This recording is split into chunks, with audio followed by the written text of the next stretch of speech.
Living Corporate is brought to you by the Leadership Range, a podcast within the Living Corporate Network.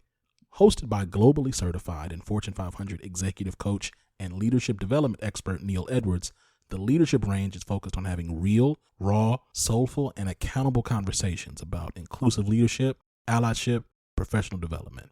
Every week is a new episode with new learning and new actions to take on to grow inclusively. Make sure you check out the Leadership Range everywhere you listen to podcasts.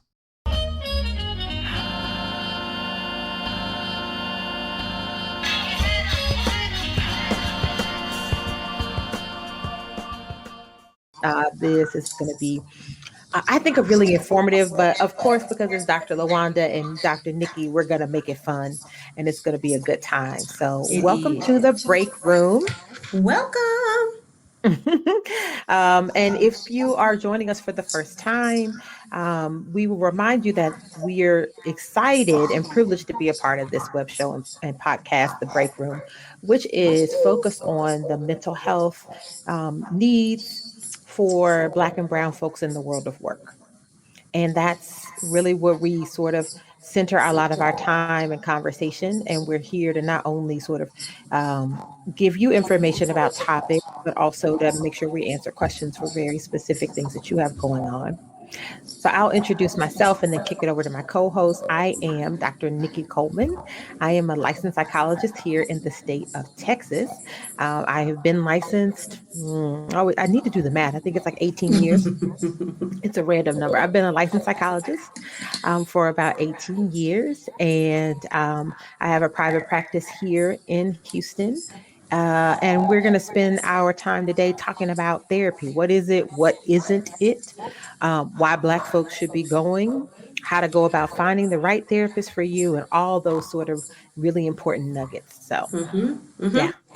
I'm excited. I think this is a very important topic and it's very timely, especially as we are coming up on, I think today, actually a year of the pandemic. So it is very important to talk about the impact of that and navigating that with therapy. But before we hop in, I am Dr. LaWanda Hill, y'all. She, her pronouns. I am also a licensed psychologist in the state of Texas as well as in the state of California. I'm a consultant and curator of spaces. And I have been practicing probably maybe 4 years as a licensed psychologist. And so I'm excited to have this conversation and make it fun and jovial, but also touch on some really serious things that we need as Black folks navigating how to find a therapist.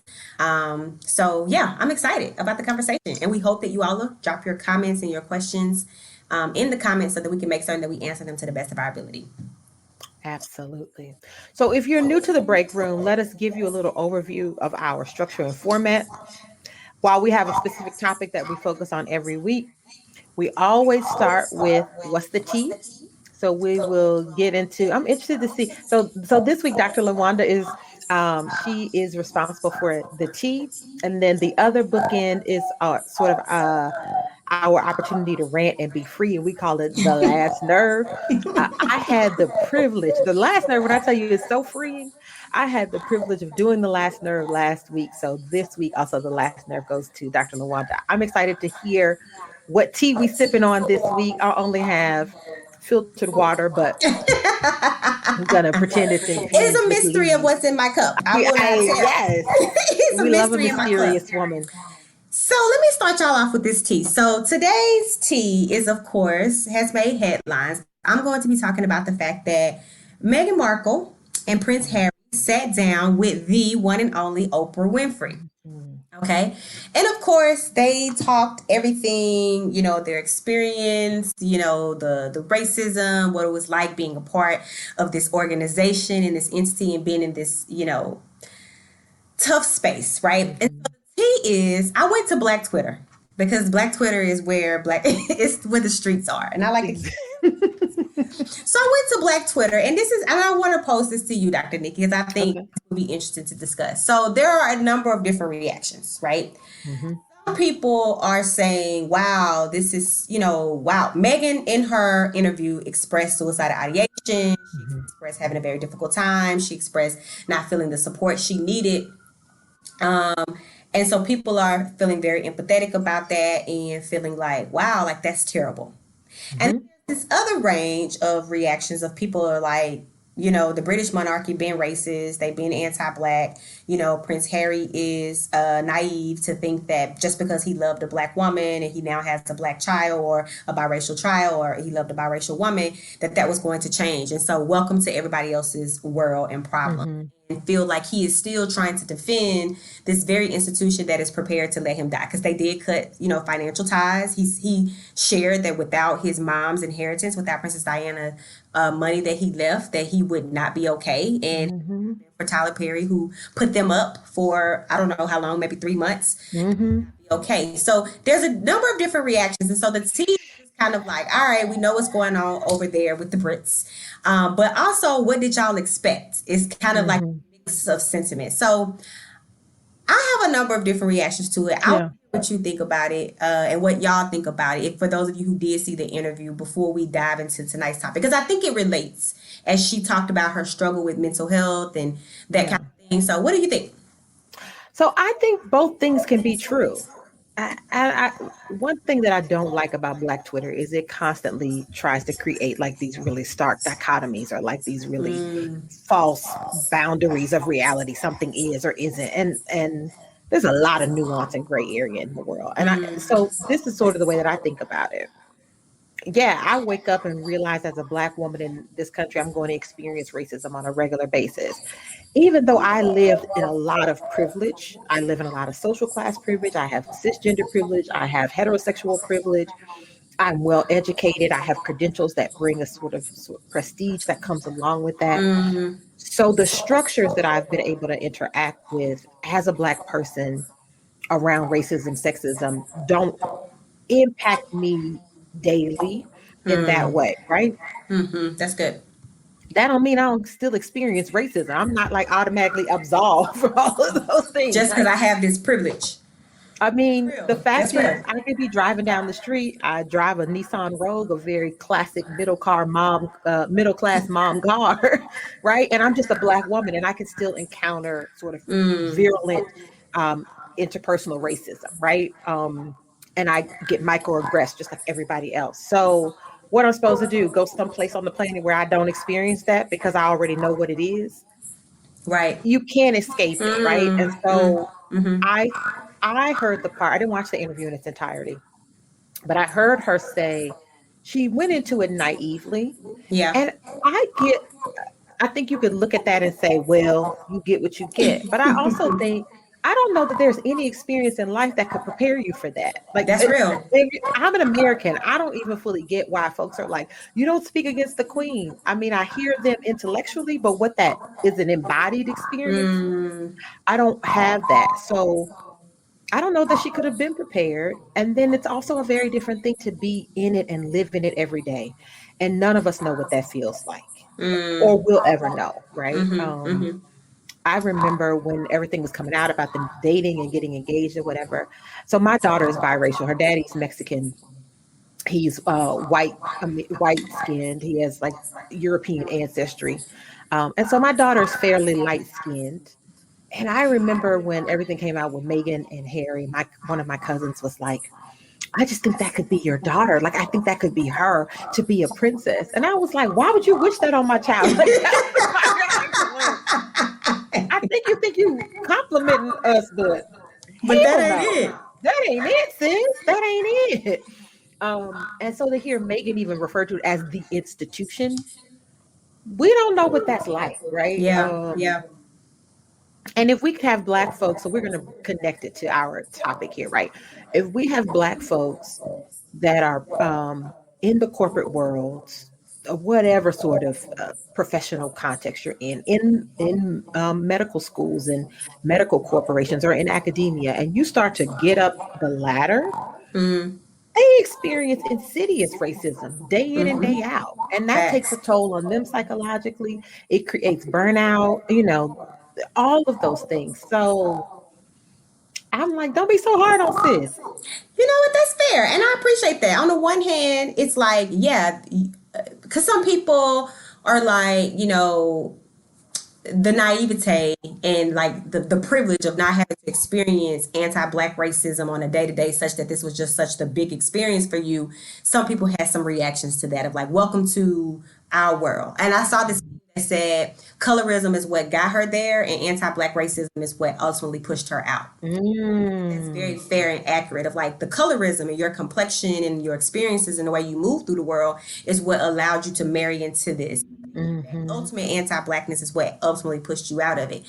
And so, and also at the same time, because I believe in both ends, at the same time, nothing can prepare you for what you experience. And definitely I have empathy for the psychological impact that I heard her talk about. Like that was very jarring. And she speaks about being in a dark place and like telling her husband like, I'm afraid to be left alone, like left alone by myself. And then they kind of steered into this image of her with him, and she was like, if you'll see, I'm holding his hand tight because it's like I'm just barely holding on for. So I think it's nuanced and I think it's complex, and I really appreciate that perspective because it doesn't have to be this dichotomy of know what you're walking into or don't. But there's a level of privilege that I think contributed to her naivete, and then when she got in, it really just opened both of their eyes in a Yeah. Yeah. We could get into this in terms of our conversation about therapy. But sometimes I feel like Black folks in America, and I believe in my understanding around the differences between institutionalized racism in this country and colonialism in other parts of the diaspora. We understand white folks and whiteness and racism in a different way than other places, right? Like it's almost like I think about it like we've been in the house with racism this whole time versus colonialism where they live on the block, right? Like you see them, but they ain't in your house, right. So, like, it is in our house every day. Every day. So we have a different sort of intimacy with white racism in a way that maybe other folks don't. And so my point that I want to make here is that because of that, I think sometimes Black folks have developed like a brittleness around our ability to react to racism. Like if you're constantly hit with it all the time, you really sort of, it's like that James Baldwin quote, right? To be a Black man aware of racism is like to live in a constant state of rage. Yeah. And so I think we develop like this callousness around it that shows up sometimes in that way of like, you knew what it was. Yeah. And it was really fucked up. Yeah. Right? Yeah. That's so real. I think there is where some of the role of therapy comes in, right? To help you sort of process through, navigate, understand how the experience of living in racism impacts you as a Black person in specific, and we could talk about people of color, how it affects them in different ways. So let's dive into it. I think that tea was relevant because her mental health, the impact of it, and just Black folks moving through the world impacted by racism has its own level of story to it that I think is worthy of us really diving into, especially as it relates to us thinking about pursuing therapy. What is it? Who are mental who are not? What can you expect? What can you not expect? So let's dive into it, Dr. Nikki. What is therapy? What is therapy? And Black folks go to therapy, right? Yes. Let's remember that. So therapy is a professional, okay, I'm pausing on that part, professional, objective relationship that you develop with a trained mental health professional that creates a safe space for you to bravely engage with internal mental well-being, internal challenges to your psychological health, whether that be the impact of things that happen in your past on your present or helping you really cope through and navigate your present experience. Sometimes therapy is a combination of those. But the idea fundamentally is recognizing that we as human beings are healed through our ability to connect with another human being through the process of talk therapy. That's what therapy is in a big picture. What makes therapy different than, because let me just run down the list of all the things I've heard Black folks say. Well, I just talk to you because you easy to talk to. Well, and me from psychology. Well, you already trained and went to school, so I can't just talk to you about it. Right. No. Right. You can't just be my therapist. Well, I talked to Pastor about it. Well, I mean, I have a good conversation with my barber, with my hairdresser, and I feel good, right? Um, I have a friend who is a life coach, and so I just work it out with her. These are all the things that I hear people say. And while all of those things may be affirming, while they may be validating, while they may help continue to contribute to your overall sense of well being, none of them are therapy. And I am a firm believer that there is no substitute for good therapy. And we can talk about good therapy versus bad therapy in a second. But there is a very specific sort of healing that comes through the experience of having a therapist that is able to meet you where you are culturally. And oftentimes for Black folks, that means our ability to fully either understand or empathize deeply with our experiences around systemic, cultural, and individual racism, and who is able to help you see yourself in a non judgmental yet accountable light. And I think the biggest difference between therapy and those other sort of spaces that we might get help in is that piece around objectivity and accountability. Say more about that. And I think that that kind of leads into a little bit about the different types of mental health professionals, because there are. When we start thinking about therapy as a distinct relationship between professionals that has a level of objectivity, right?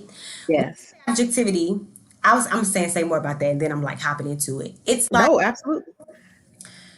it's hard, and this is what comes up all the time. Like, as a psychologist, I'll have friends, family members be like, oh, well, why can't you just be my therapist? Why can't we talk through, why can't we do whatever? Number one is unethical. We can't have a dual relationship. I cannot have, be a therapist to a person I'm in a relationship with, friends with, or even like one person removed. Hmm. But and for this very reason, you lose objectivity. There are certain Yes. things that I am able to objectively say to a person who is not my friend, who is not my mentor, who is not my family member, that I cannot, because I'm clouded by emotions. Like, I'm clouded Hmm. by a vulnerable interpersonal relationship. And that's not to say that that's not the case in therapy, because we certainly do have vulnerable relationships with our clients, but it's different. And the objectivity is blurred once you cross that line and that boundary. Right. And so I think that a lot of times I hear that, and I see it come up of like, well, why can't just my barber be the person, or my friend be the person, or my mom be the person? But the objectivity is kind of lost.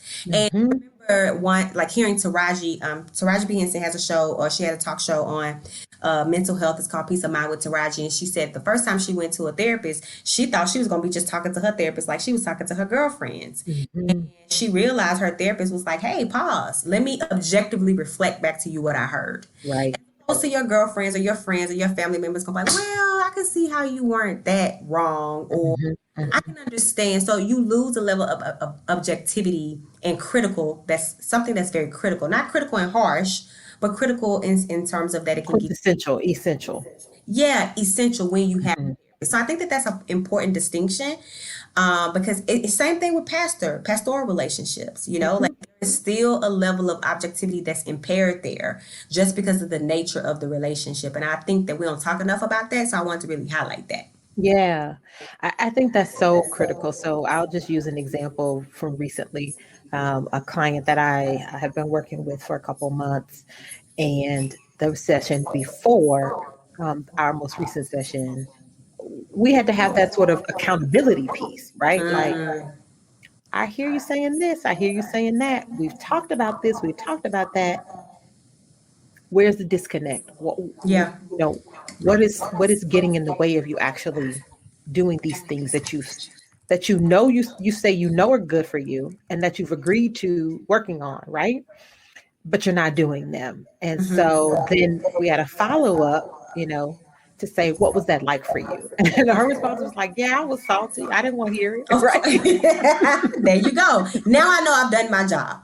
If you salty, Exactly. now I know, because what's the difference, right? Your girlfriend may be thinking it, or your parent may be thinking, or your friend may be thinking it, but they're not going to always hold you accountable and ask the question in a way in which you can hear it. Yes. That's a particular That is a element of therapy that I don't think you get in other relationships. And when we do group therapy, which is another topic, I'll tell people in group therapy, this is the space where we're going to give you feedback that other people don't give you. They just Hmm. walk away, or they just self-select out of the relationship with you because they're Yeah. giving you that feedback to hold you accountable. And so Yeah. I think that this therapy, those two pieces are very critical: that objectivity as well as that accountability. Yes. The other thing is on the other side, right? If I just want, can I just talk to you? Or I just talk to my girlfriends. What that does is, I mean, it takes a different level, it gives a different level of emotional labor to your friends, right? Right. So therapy is a dedicated 45 or 50 minutes once a week um, that you have for you, and it's all about you, right? Um, that's not the same as engaging with your friends, family, loved ones, partners, spouses about things that are going on in your life, right? That there's always them and their needs because it's a relationship that is happening. And so, why would you not give yourself that gift to be able to have that time out for yourself, to be able to be with yourself, sit with yourself? Now, that doesn't mean, so this is the accountability part, right? It does not mean that you just come to a place and vent, like you mentioned to Raji, right? She just gonna say, and let me tell you this, and let me tell you that, and can you even believe this? And I can't believe that, right? It's not Right, just right. that. There is processing that happens, and that means that you need to oftentimes ask yourself out loud those questions that come up for you in the quiet or in the dark or when you don't want to deal with it, right? You're actually pulling them out and looking at them and really sitting with those tough questions. It also means sitting in your discomfort. Yeah, that part. It's sitting in your emotional discomfort for the sake of experiencing it, right? It's not saying that being emotionally uncomfortable is good or bad. It's not saying that you should be crying or angry. It's that you are a human being. And in that process, you experience not just your thoughts, you're not just a reaction, but you also have this whole emotional life. And therapy is one of the few places, especially in our societal context, where it is absolutely not just acceptable, but really a functional part of therapy for you to be in those emotions. You don't get to Emotions emote give you out a like, lot of emotions. I mean, a lot of information. Like we, yes, in the rest of the world, in other relationships outside of the context of therapy, we are mostly inclined to not be uncomfortable. Nobody wants to be uncomfortable. It is just a fact of life. Nobody wants to be uncomfortable. So you're going to shy away from that. Therapy is a space where you're going to be invited to sit with that discomfort and sit with those emotions because I firmly believe that emotions come to give us information. If we would just pause to lean into them. And once you get on, because we get kind of stuck in being in the discomfort, but once you get on the other side of it, and you've actually leaned into it and the emotions have given you information, you like, sis, we've been here 3 or 4 times. There's a pattern we're seeing. It's not leading to the outcome that you want. It's very different from what you want to see in your life. Now we're getting somewhere, right? yeah, Now you have that time that's just dedicated to you with the clinician, with the therapist that's now giving you insight about, I never even paused to think about that because I've been venting. mm-hmm, There's been no accountability or there's been no objectivity. But now we have these different elements that are coming together to give insight to lead you to another side, which I think is well being. well, yes, well-being. And what I was so um, interesting and great that you said pattern, because I was getting ready to say, because what you want to find out through the process of talk therapy, through the process of processing your emotions and being in discomfort, is to point out the patterns because the other part of therapy is the doing something different. There you go. That's what makes it therapeutic. I remember I had a professor say that to me, that it's not just that um, you are changing behavior, but that you're doing something different towards your well being. That is what makes it therapeutic. And so you don't get that with your friends. You don't get that even with your pastor necessarily. You don't get that with all these other sort of potential equally helpful. I shouldn't say, no, I challenge maybe the equally. That's my bias I'm in like, being a oh, that's therapist. kind of generous. Some of that can maybe be helpful, right?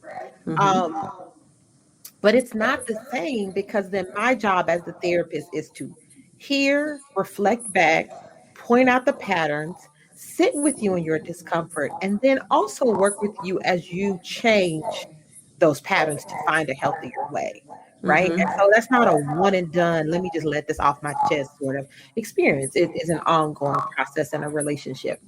And it's different in the sense that, and I would probably my bias, but I would say that it's different in other relationships in that there's a lot of theory, right, and science that's helping you understand those patterns. Yes. Everybody else don't have access to, right? Like human behavior in some ways is predictable, in some ways is unpredictable, but just understanding biologically how we develop, like how we're socialized, the context that we live in, different factors that contribute to our norms or what we feel appropriate or inappropriate. That is a lot of information that a therapist is coming into that session with. And as you're talking through, as you're listening and reflecting and sharing patterns, we can then put into a larger picture and be like, this pattern is being influenced by XYZ, right? And then to the doing, as Rashada say, the work in between the sessions is the hardest part. But I think that that's what makes it a distinction from other types of professionals, and that you do have this theory and this knowledge and this science that's driving how you're understanding those patterns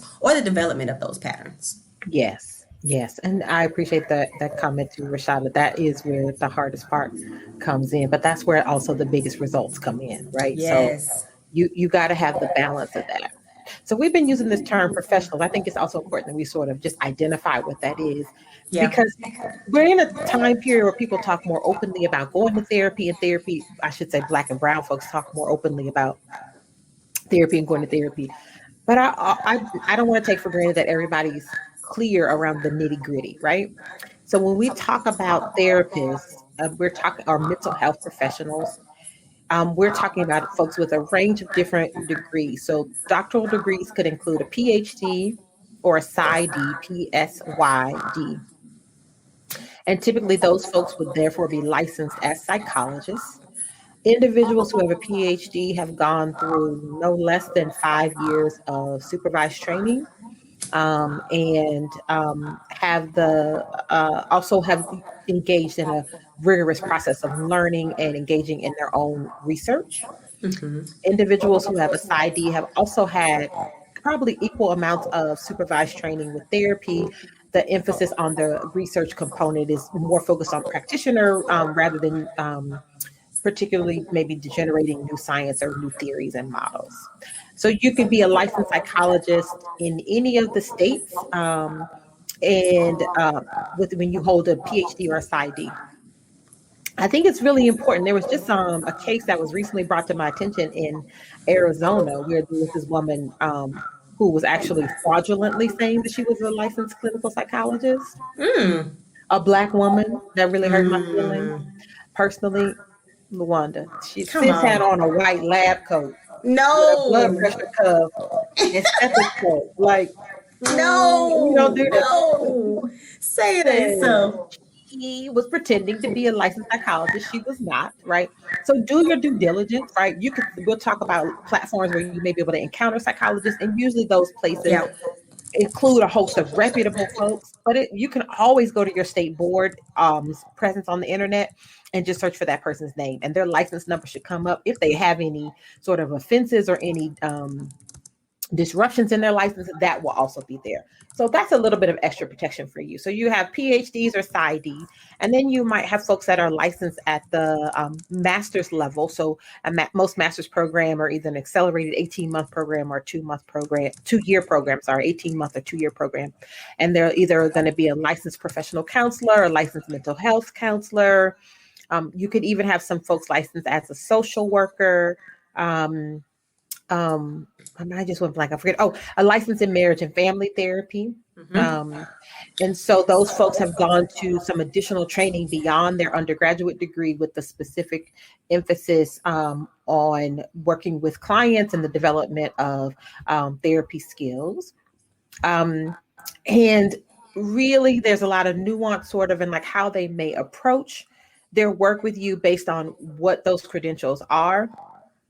But you need to see some of those letters behind someone's name for them to be a licensed mental health professional. Did I forget anything?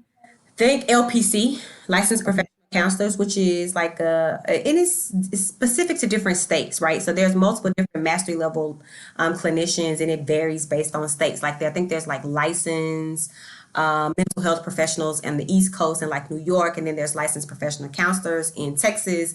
Then there's more prominent here in the West is licensed clinical social workers. So I think that L is what give you some indicator that there's a license. And what licensure mean is that there is a board, there's a regulatory board that makes certain that, you know, the clinicians are operating from number one, a code of ethics, right? So that kind of gets into what we can do, what we cannot do, what our highest aspirations are, you know, what's legal or illegal for that state. And then also, in which I think is the critical part, make certain that there is some regulations around their continuing education.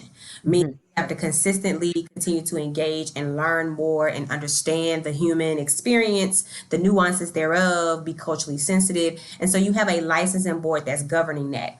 Yeah. Anytime you worked, as long as we work to, you know, get our license, then you're going to do what you need to do to keep those licenses. Absolutely. And that's that extra accountability that makes professionals, whether they're mastery level or doctoral level, I think more ethical in their practice, because they're constantly trying to make certain that they maintain or exceed what the standard is. Absolutely. I recently had a conversation with a potential client, and there were some concerns around, record keeping and confidentiality, even though I have all of that really well spelled out in my informed consent documents. And at the end of the exchange, my bottom line was, I'm not going to do anything to jeopardize my license. If I don't have a license, I can't do this work. This work is how I fuel some of my income, right? Exactly. And so that I'm not part helps. sabotaging that. No, not for anyone in particular, let alone someone I have yet to even meet, right? Like, I don't think so. So that license part is really important. So we've put in the chat places where there are reputable. So two things: likelihood that you're going to find not only a reputable therapist, but also where you are highly likely to find a Black therapist, or at the very least a therapist of color. Yeah. Because the other piece that we have to talk about is therapist fit. Yeah. So Yes. you could live in a city like Houston, Texas, where there are literally thousands upon thousands of mental health professionals. That doesn't mean everyone is going to be best suited for you. And that's the other part about finding a therapist. There's one thing to go to therapy, but finding a therapist is also a process. Yeah. And so I think this is why it becomes also critically important that you don't wait until you are felt like you're in a place like Meghan Markle, right? Yeah. That you're in a place where you feel like, I don't even want to get up tomorrow. Because the reality is, if you're going to see somebody that's really good at what they're doing and a really good fit for you, they're not going to be able to see you that afternoon if you call in the morning. Might not even be able to see you for a couple of weeks. So it's about sort of being proactive and recognizing that you might have to shop around, You probably will. It's like, I tell people, it's like dating. Therapy is like finding a good fit. Is like dating. It doesn't mean that people aren't great people, that they don't have good characteristics, that they don't have good traits, that they're not a good person, but they may not be the best person for you. And I think we have to approach therapy the same way, because I hear often people like, oh, I tried therapy one time and it didn't work, and so I quit. And I'm like, we more committed to dating, or more committed to our hair products, and skin and beauty products, than we are to the therapeutic process. So Sis, how many co-washes you got in there? From when back when I first, so many of like, oh, that don't work. Shea Moisture don't work. Don't work. Got to keep looking for different stuff, because you want to get your head together. And so I think therapy is the same thing. You definitely have to shop around sometimes. And to your point, Rashad, I don't know if you would agree or disagree, Dr. Nikki. I do think that like therapists that were appropriate for you in a season of your life when you were working through something isn't always going to be the most appropriate when you're in a different season of your life working through something different. I have clients now who are like, hey, I've been working with my other therapist. She's great and phenomenal, and she assisted me for this phase of life. But now I'm really moving more into sexual health, sexual intimacy, and I want somebody more specialized. So I'm looking into you, right? So I do think it's possible for your therapist to once have been able to meet your needs. And when you have different needs, or you're at a different developmental period in your life, or the context has shifted, that you may need a different person and you may need a different approach.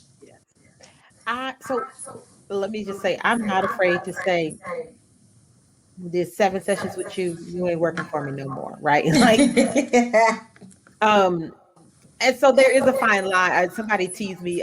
Somebody we know, Lawanda Felicia teased me. She was like, "You fire therapists real quick," and I was like, "You got to give people a chance."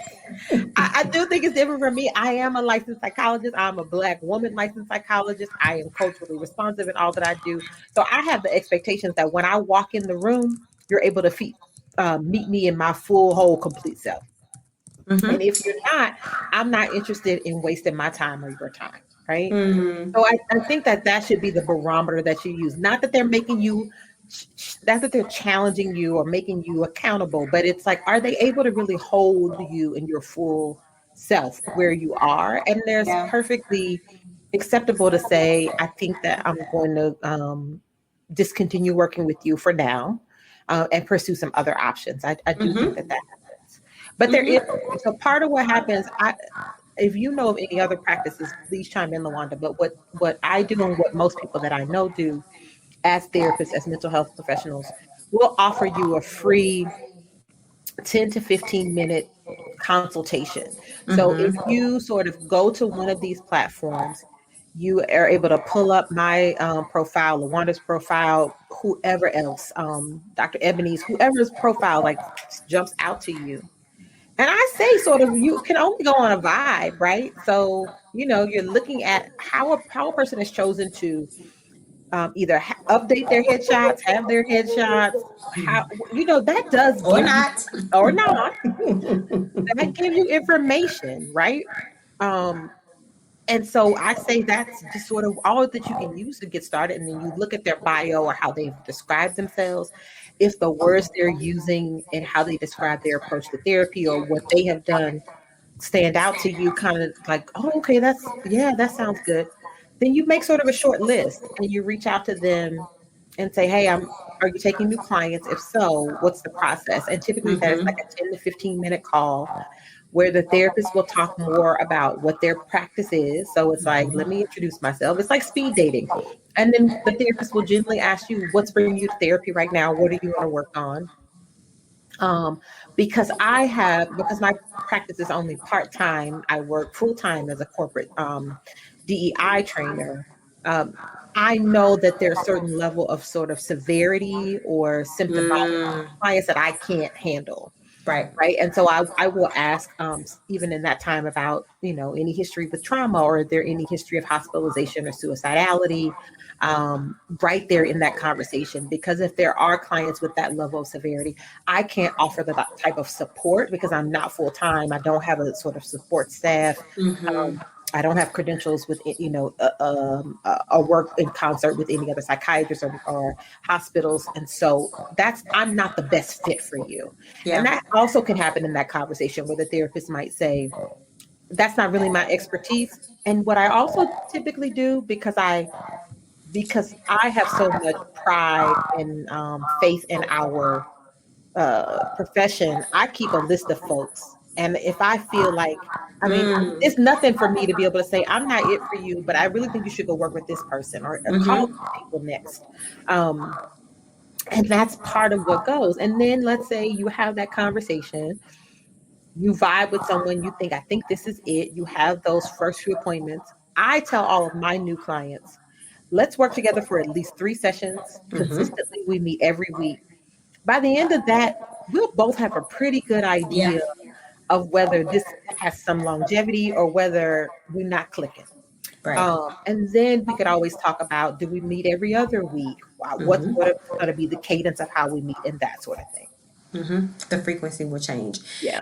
Or could change. And I think that that's important to underscore as we are wrapping up. I see that we're getting close to time, so feel free to drop any additional questions y'all may have. I think that's important to highlight sometimes because I have met with some clients who have kind of taken it personal when they've done these initial consults. Like, oh, well, they say we wasn't a good fit. Well, maybe it's not their specialty, right? So just because a therapist may say to you that they don't feel like you're a good fit, I know it's hard not to accept that or interpret that or internalize that as rejection, but it could be just that. Like it's just that we're not a good fit because of the very things that you mentioned. You know, if you're full time or part time, the level of severity, the support that you need, the specialty in which they offer. I don't think, you know, in where I am in my career, I could fully treat eating disorders, right? Mhm. Wouldn't be a good fit because that's not my specialty, but I feel like Dr. Ebony could, you know, Mhm. because that's her area. That's something that she has way more expertise in. So it wouldn't be that I don't necessarily want to work with a person, but I want to do them justice and I want them to have the best fit there is. So Yeah. wanted to put that out there as we wrap it up. I know we have to wrap up. We did start a little bit late. But Oh, that's there's just like one, it's probably not going to always say one, but ain't never just one. But I want to make sure we talk about this sort of culturally congruent part, right? So one, it's a really good place to start and find if you're a Black person finding a Black therapist, Latina person finding a Latino therapist, Latinx therapist. That's sort of a good place to start. But even then, you still have to do your shopping around, right? Because we are not a monolith. We know that intellectually, so let's apply that even to this situation. But I also want to recognize that you may either be limited by insurance or live in a space that's not as populous as a place like Houston or the Bay Area or wherever. And so your options may be limited. But I absolutely believe that if your racial identity, your ethnic and cultural identity are central to who you are, you cannot get effective therapy if your therapist is not able to take that into account. Yeah, that's good. And so you can ask those questions when you're doing that sort of dating, that shopping around. You can ask those questions. What's been your experience of working with Black women, right? Listen, I'm telling you, my trans and queer clients, potential clients, before they turn into clients, they be grilling me. Hmm. Experience of working with trans clients. You know, what are their racial ethnic identities? What's your approach? All of that, which I appreciate because it's like, okay. Because Yeah, I think that speaks to the empowerment and agency that people should feel when they're going into looking for their therapist or potential. absolutely. Yes. And so that brings in another layer, right? That we are not only monoliths racially, ethnically, but we are intersecting identities. And so take that into account, right? If you are a queer person, you have the right to look for a queer affirming therapist. You have the right to look for a culturally congruent queer affirming therapist, right? It doesn't mean your reasons for coming to therapy are around problems with those things, but it means Right. that you're able to show up and be your full complete self, not have to police your language, not have to code switch, Now I not have to have to explain and explain. educate. Like, oh my God. You absolutely have a right to all of those things, right? And so ask those questions. Look for those things on their website, right? Look for those Is things it how they pop. explicit? Because we don't want to make assumptions. Just because they look like you, all skin folks ain't kin folks. And I tell my clients that as well. Yes. Make assumptions because of what people look like. If they are not explicitly spelling out that they are kink aware or kink Mhm. affirming or queer aligned or racially just aligned, I need to see it in writing. And we Mhm. should get in the practice of looking for that, like see it in writing to see if that's what they are. It's what that's what's central to their practice. Because if Absolutely. I guarantee you, it's going to be on paper. Absolutely. So that, I just wanted to make sure we put that. I had to put that piece out, especially for the break room. We couldn't end without that. I think those are really like sort of the basics of therapy. I mean, I feel like everybody need to. I don't think everybody's at a place every point in their life where they need to go. But if you'd have made it through this year of 2020 to Listen, 2021, and you didn't feel like you need some support, nobody has, I'm going to say this, I'm going to be bold. No one has survived 2020 and not need therapy. I'm going to just go out on a limb and say that. I just feel like in my spirit, nobody has went through 2020 and not needed therapy. This has been unprecedented, y'all. Over 500,000 folks have died that did not have to die, disproportionately Black and brown folks. You're talking about not being able to grieve in the way that you would usually grieve. We're talking about increased isolation for people. That increased isolation leading to unprecedented rates of anxiety, of depression, right? We're talking about people grieving ceremonial, ceremonial things that usually make them feel good, or milestones, or not being able be with family. We are interpersonally at our core. We are relational beings at our core. That's how we're hardwired. And we have had to actively not engage in that for over 365 days due to the poor handling of the last administration. So those things alone, and I ain't even scratched the surface, is enough for us to be impacted, right? And I think that it's important for us to acknowledge that and sit with that. I'm trying to get back to Houston right now to see my therapist because that's the other piece that we'll have to touch on at another time. Like clinicians are licensed in their state. So because she's not here in California, she can't see me. She can only see me if I'm in Texas, but she's good and she's culturally competent and she's changed my life. So I'm trying to get back to her. So even as a therapist, I know that I haven't escaped 2020 unchanged and without. So I know that everybody else is in the same boat. So yeah. Therapy. Get you some. Get you some in your life. That is the new it. I say this. It's two types of people in the world. People in therapy and people who need to be. That's it. That's it. People in therapy who need to be. That is it. So I hope we answered all of your questions. I've enjoyed this conversation. I don't doubt at all that we'll revisit therapy, what therapy is and isn't, what it can really do for you, how you can maximize it. We'll come back to these topics, I know for sure, as the break room continues. So, LaWanda, are you ready? I was going to say, I'm going to wrap up with our last note. Like, speaking of therapy, and this is a good segue. I've had a pretty good week, y'all. So I haven't had anybody really get on my last nerve, but I did have somebody get on my last nerve, and it's related to the tea that I opened up with. Your boy Piers Morgan. Oh, Piers Morgan is a host of Good Morning Britain, and for I don't know how long he has been slamming Meghan Markle, like just going in on her on this show. Come to find out, we got 60 seconds for our last nerve, y'all. So I'm timing myself. So come to find out, she rejected him. That's what it's about. This personal thing that happened between you and her has contributed to you using your misusing and abusing your platform to go in on her for however long you've gone in on her. Then finally, his colleague calls him out on it. So he been dishing it, y'all. He been dishing it out. His colleague is very calm, very centered. He doesn't raise his voice, but yet he's sharp in his words, and he can't handle it. And then all of a sudden he storms off, and then he quits. And so I'm just like, I'm so over people engaging in dishing out anti-blackness, but can't take criticism and can't take heat. It gets on my last nerve. If you're going to be bold enough to come for somebody and talk about somebody, then be bold enough to get critiqued. And he ain't. He can't stand the heat, Rashada. He couldn't. So he got on my last nerve this past week. I don't even think I made it to a minute. You didn't need more than that because you said it all. Boo, your feelings is hurt because she didn't want you. And you know what? You could have gone to therapy and worked through that. But rather what you did was you sublimated and projected all of your rejection issues for all of the world to see. And the moment you got called on it, your fragile masculinity and your fragile whiteness collapsed. You folded it in up on yourself. Okay, and couldn't handle it. You now couldn't. You lost your whole TV show. You lost. You walked off your own TV show. And I don't have no empathy for you, sir. I don't. You need to go to therapy, and that's that on that. Okay. Done. I think that's the end for us. That is the end, y'all. Thank y'all for tuning in. We will be back next week at the same time, same place, and we are excited to continue to dive into these conversations that center Black mental health.